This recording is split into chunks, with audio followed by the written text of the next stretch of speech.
Kumukulo na nga ang chicken manok sa rice cooker. Parang masarap na ito. Mamaya ulit. Hello everyone, good afternoon, good evening in advance. Ayan, may bago akong menu, may sibuyas. Dapat ay ano lang, spring onion.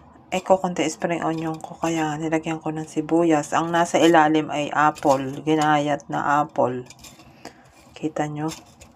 Tapos may luya yung slice din sa ilalim. Tapos itong chicken manok, minarinate sa ayan na, nilagyan ko ng kaunting oyster. Tapos yung chicken cubes. Malaman mamaya, marinate ng kaunting oras. Ng kaunting mga 20 minutes. Para manuot yung marinate. Tapos saka ko isaksak mamaya ang rice cooker.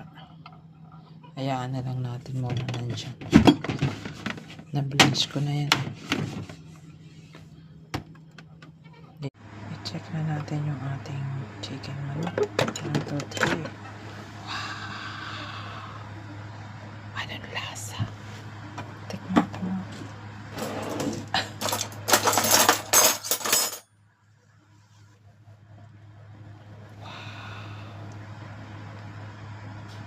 Mantika ng manok, oh. Ang lasa.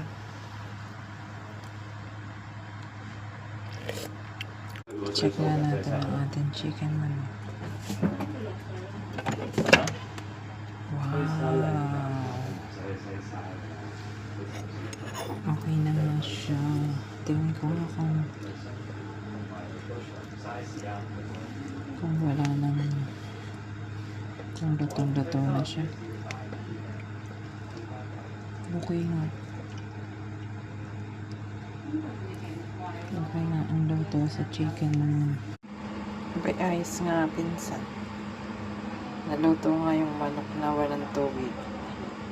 Nagtubig na lang siya.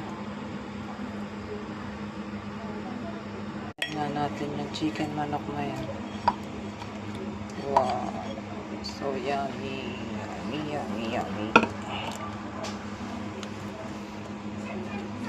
Dalawang hita. So yummy, yummy, yummy, yummy. Ito yung pizza.